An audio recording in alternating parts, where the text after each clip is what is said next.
After much persuasion, my friends have convinced me to come back to New World some 11 months after I quit playing to check out all the new changes. Having spent some time in the current version of New World, has the game gotten better? And what further changes are coming to the game? Let's find out.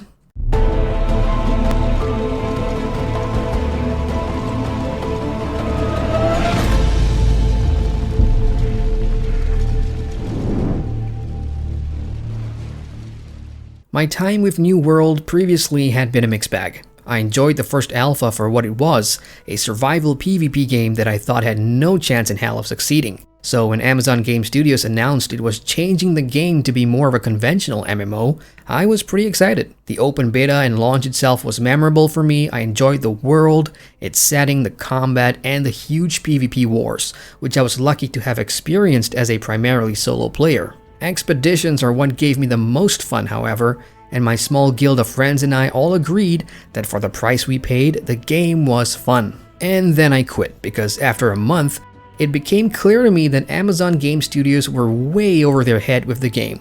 There wasn't a clear roadmap on improvements and upcoming content.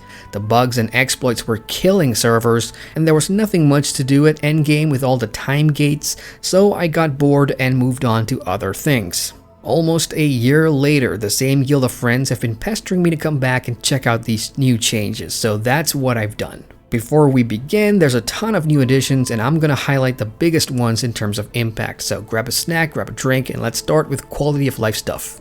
Probably the biggest one I've experienced for me as a serial material gatherer and crafter is the addition of global storage. Now you can store and withdraw items globally no matter which town you're in for free. Very useful if you plan to get into crafting and move around towns frequently to find higher tier crafting stations. Then there's the big change to transportation fees and quick travel in New World. At launch, players paid a hefty Azov fee to quickly travel anywhere based on how heavy their carry weight was, and this has been reduced apparently. I noticed that porting around now costs a base fee of usually 20 Azov or free if I was in town, but whatever, I'll take it. New players jumping in now before the revamp next update will still do quite a bit of running around before they discover any of these shrines, but at least the new changes speeds up your leveling. Porting back to the town inn and house recall cooldowns seem shorter as well, which is nice if you're returning like me and are trying to get around Aeternum catching up to the new content. New shrines have also been placed nearby expedition entrances, which is super handy. And speaking of expeditions, one of the best new additions to New World is the group finder tool. Now from every dungeon entrance or from the world map itself, you can click on the group finder tool and either create your own group with description edits, gear score requirement, and role tools, or simply join the lobby of an already created group for the selected expedition and just jump in. Only one player needs to enter the expedition, and everyone else can just port on in from anywhere in Aeternum, so you no longer need to waste time sitting around the entrance. The group finder is a great addition I feel, and I was able to get runs super quick thanks to it. On top of that, it appears that tuning orbs, aka dungeon keys, are no longer required to run regular versions of expeditions. Players are now given a cap of 25 entries per week, I think, so you can jump in to have some fun with your buddies without having to figure out who still has an orb or who can craft one like it used to be at launch. Elsewhere, I appreciate the revamps to some of the UI and functionality too. A big one is being able to open your inventory while running, which should have been in the game at launch. The other thing I noticed while leveling an alt is that chests that you need for all manner of quests will now be highlighted by icons when in close proximity, which should save you plenty of time when you're diving in and out of buildings and around a landmark to look for those darn things. Convenience aside, what about some of the new content added over the past year? Amazon Game Studios has given us 2 new weapons in the Blunderbuss and the Void Gauntlet, with a third, the Great Sword, coming in the next update. The Blunderbuss looks cool and has some decent gap closing abilities. That's nice, but it feels clunky for me to use, and I much prefer the Void Gauntlet as it complements my hybrid healer build better, with healing over time skills and debuffs that's also handy for PvP. Look, overall, new weapons are fantastic. Everyone gets more toys to play with, tinker with your builds and all, but for me, there's one underlying issue that needs to be addressed first before more weapons come, and that's the lack of a gear loadout system. With only one character per server and so many weapons to play with, each requiring different stats, perks, gems, and gear to maximize your output, I just cannot be bothered to respec all my attributes and re-equip gear to try out new weapons, no matter how cheap the cost. If you want players to fully enjoy weapons and group content while playing different roles, loadouts need to happen soon. The good news is there's been some word about it, more on that later. Now, if PvE questing is more of your thing, then you'll notice a few new story quests on the landscape. For example, the Varangian Knights quest chain, which not only introduces new enemy types and points of interest locations, but better AI, which makes the fights less monotonous.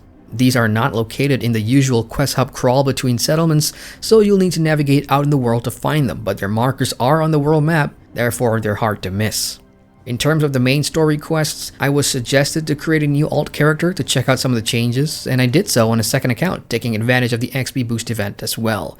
I'm happy to report that the main story quest has a much better flow now, thanks to traveling back and forth being much easier due to cheaper costs and some redundant main story quest objectives being removed, which ensures that you progress the story at a much quicker pace. Previously annoying choke points in the story, like waiting for a certain boss to spawn or fighting over objectives, are no longer a thing, which is nice. And if you're a primarily solo player and you hated being herded into group expeditions for the main story, Amazon Game Studios has actually added a solo option for some of these quests, like the early Amrine expedition story, where an alternative path is given to you instead, consisting of kill and fetch objectives in the open world, although you will miss out on the expedition loot drops, and the group version is still something I recommend you do overall.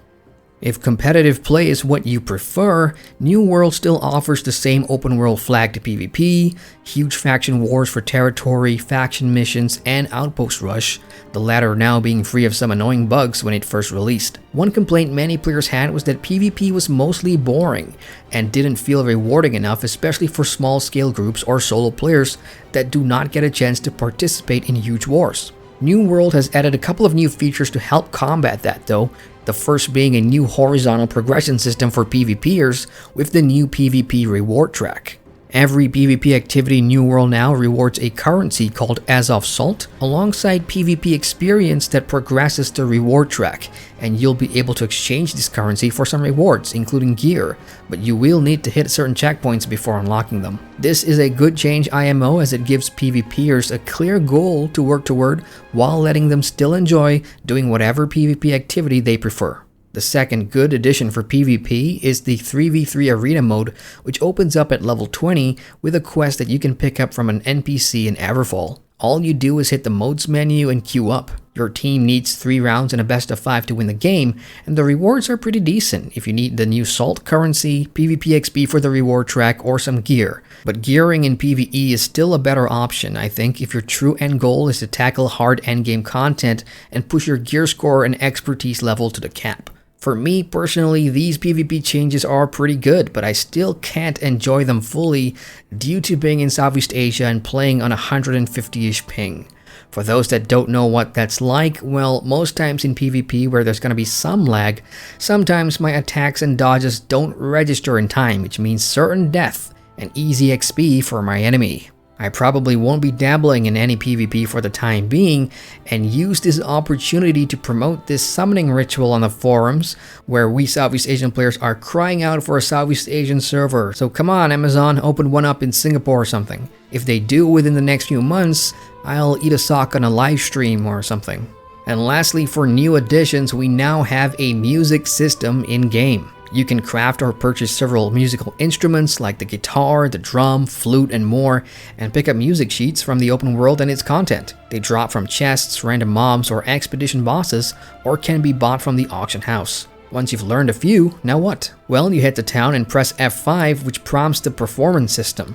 From here, you pick what song and instrument you want to play, either solo or in a group, pick the buff you'll get for playing the song, and then start the performance. Thus begins a minigame in the vein of Guitar Hero, or Music Tap, or any rhythm game that requires pressing buttons at the perfect moment. After you're done, you'll get a score based on how well you've performed, followed by a short interlude period where bystanders can tip you 10 gold. As for the buffs, you and everyone in the performance will get them, and they range from increased gathering speed for an hour or two, or even music XP, which is for the new music trait skill progression, so leveling that up can give you some cool benefits. The music system is something you'll see more than anything nowadays, because everyone seems to be performing in Everfall all day. For me, it's a nice little addition to make Aeternum feel more alive, I guess. Now moving on, progression overall hasn't changed much in terms of leveling character and weapons, crafting and gearing. It's still very much vertical progression, but the recent PvP reward track could be a sign of things to come. Currently, the gear grind at endgame consists of running level 60 expeditions with the mutation system, so grinding out high-tier mutation runs for gear, umbral shards, and materia is very common, in addition to doing elite chest runs around the map for drops that increases your expertise. A better and more diverse progression system for players is probably needed to keep things fresh in the long run, and from what I'm hearing about the Brimstone Sands update, that might just be coming. And to wrap this section up, I want to highlight my observations of the community, at least in my small region consisting of 2 servers. Compared to launch and shortly after, the community vibes currently are night and day. Where there was negativity and whining all day in chat when the game first came out, now there's constant pugging and trading and peace, with the occasional idiot of course, something you'd expect from a normal MMO, and this feels oddly normal, which is good. It's all around good vibes at the moment, and I don't know if that's down to being in a small region with a small community on the server, or that it's the players that have remained that fostered this positive buzz. But where has this positive buzz come from? Looking at Steam charts over the past 3 months, there's been an uptick in players, so Amazon must be doing something right with their efforts to pull players back or attract new ones. Also, just looking at New World's social media feeds and web posts, I guess I can commend Amazon Game Studios for constantly communicating to New World players about the game, what's coming and what's being fixed. More communication between developers and players are vital, especially for an MMORPG that requires a healthy player base to keep afloat. While I haven't seen much advertisements or marketing for New World compared to other games, the one area where the game's presence is a constant is on Twitch, which by the way is owned by Amazon. Yeah, scoff at me all you want, but Twitch matters, visibility matters. New World also does something that a large majority of other MMOs don't do on the platform, which is having constant Twitch drop campaigns. These drops aren't just lame loot boxes too. Yes, that's a dig at the Elder Scrolls Online, but instead full cosmetic outfits, which a cheap bastard like me actually appreciates. Running drop campaigns also helps out the creators and streamers that do play the game, regardless of following size, so that's a plus in my book. So, as you can tell already, many of these new additions are good, positive improvements to New World, if you've ever played the game previously and quit like I and many others did. And these are just the ones that I've experienced personally and documented, so there could be a whole lot more that I've missed. I think credit should be given where it's due. I just wish that the studio had the foresight and experience beforehand to know that some of these features and additions should have launched when the game first shipped, but I guess that's hindsight. Some folks still don't like the combat system, citing repetitiveness, while others still feel the game is directionless and lacks identity. Both valid points, which leads us to the future. I've looked into what New World has in store for players with the next update, and there's plenty of good stuff. This hour-long developer video from the September 2022 team update goes into great detail about upcoming features, and what they talk about beyond the Brimstone Sands update might actually surprise people. I'll summarize the whole thing for you guys. The most immediate content addition is of course the new zone that's big, inspired by ancient Egypt, and it comes with all new story and questing content with new enemies as well. The more important content is obviously the new weapon and progression system. The Great Sword will be the latest addition to your arsenal, giving tank players something else to use besides sword and board, and the animations look pretty damn good, I gotta say. Now the Heart Gem system is something I'm interested in because it's apparently an all-new PvE progression system that is meant to be horizontal in design, the first of many, letting players craft Heart Gem runes of different types for new abilities and such. It does add another layer of grind, yes, but from the PDR footage that I've seen, I think it'll be pretty fun and could change how we engage in combat. A big addition with the new update will be the new player experience because, hey, guess what? That's going to be what new players and even returning players see first when joining or rolling fresh again in the new Fresh Start servers.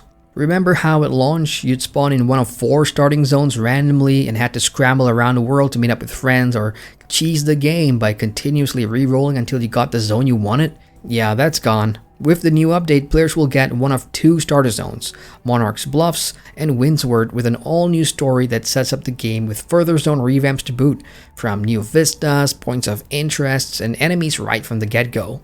The questing will be more streamlined and dynamic, on top of a better variety of quests available, which means you won't be needing to find and click on 10 chests every hour. The leveling will be much faster now from 1 to 60 as well, with the main story quests offering the bulk of the XP. New players also won't be forced into grouping for the main story quest, which I understand turned away a lot of players at launch. Other general changes will include revamped towns, which do look amazing, I gotta say, followed by each faction getting their own enclaves to further give them identity and purpose. Perhaps the best news folks were hoping for are also in that developer video, where they talk about more features that don't have a release date just yet, chief among them being mounts.